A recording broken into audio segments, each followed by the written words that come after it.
If you are having trouble changing your habits, the problem isn't you. The problem is your system. Bad habits repeat themselves again and again, not because you don't want to change, but because you have the wrong system for change. Hi everyone, my name is Shaibal Mitra, and today I'll be discussing about this book, Atomic Habits, which is considered as the best book on habit building. If you right now don't believe it is the best book on habit formation, or you have doubt about it, keep watching the video. By the end of it, you will get to know why it is considered the best book on habits. Changing our habits is challenging for two reasons. Number one, we try to change the wrong thing. And number two, we try to change our habits in the wrong way.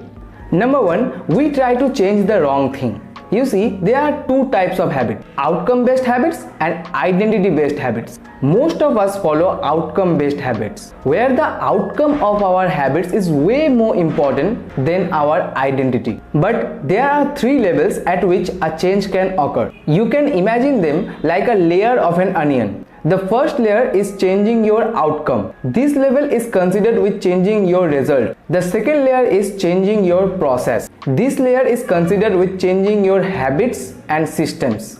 The third and the deepest layer is changing your identity. This level is considered with changing your beliefs, your worldview, your self-image, and your judgment about yourself and others. Many people begin the process of changing their habits by focusing on what they want to achieve. This leads us to outcome-based habits, which is not the right way to change our habits. That's why we often fail to change our habits. Instead, we need to build identity-based habits. With this approach, we start by focusing on who we wish to become, which means here we start changing our habits from the deepest level, our identity and our beliefs. Imagine two people is trying to avoid cigarette. When offered to smoke, the first person says, "No thanks, I'm trying to quit." It sounds like a reasonable response, but this person still believes he is a smoker who is trying to become someone else. He is hoping his behavior will change while carrying around the same belief. The second person declines by saying,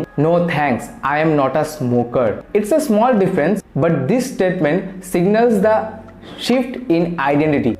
Smoking was part of their former life, not their current one. They no longer identify as someone who smokes. This is what we all need to do.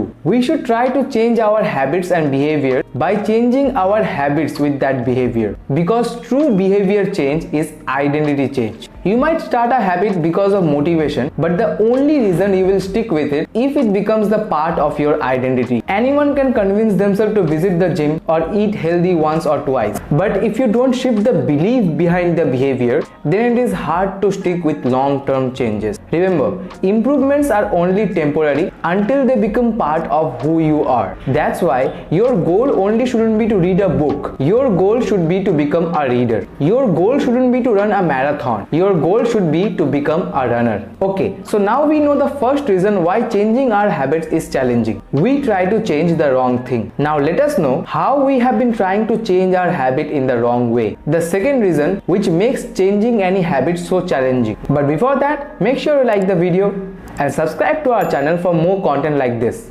Thank you.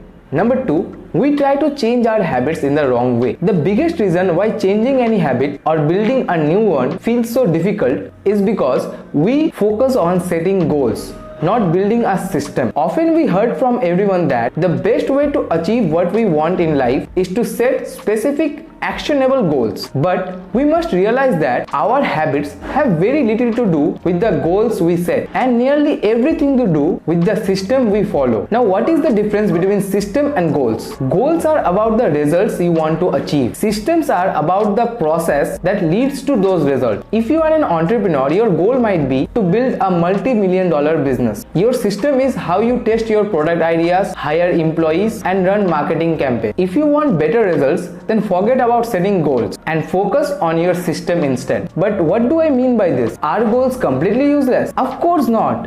Goals are good for setting a direction, but systems are best for making any progress. There are four major problems arises when you spend too much time thinking about your goals and not enough time designing your system. Problem number one, Winners and losers have the same goal. Goal setting suffers from a serious case of survivorship bias. We often concentrate on people who end up winning on something and assume their ambitious goals led to their success, while overlooking the fact that people who lost also have the same goal. I mean, everyone play to win, right? Then why do few end up winning and most lost? Because there is something more than just an ambitious goal. This is the system you follow. Problem number 2, achieving a goal is a momentary change. Achieving a goal only change your life for a moment. That's the counter-initiative thing about improvement. We think we need to change our result, but the results are not the problem. What we really need to change are the system that cause those results. When you solve problem at the results level, you only solve them temporarily. But in order to improve for good, you need to solve problems at the systems level. Fix the inputs and the outputs will fix themselves. Problem number 3,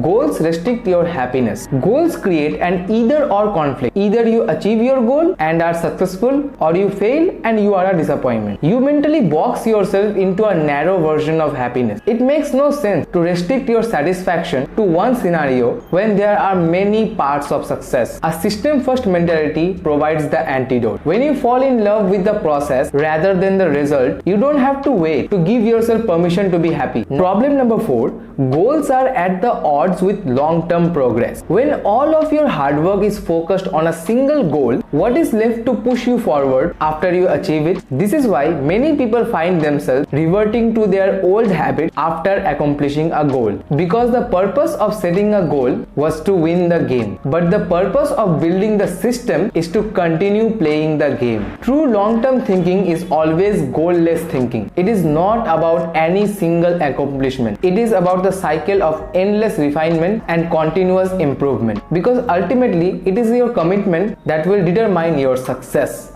Now click on this video if you want to know how to start with digital marketing. By the way, thanks for watching this video and I would love to see you again. Bye.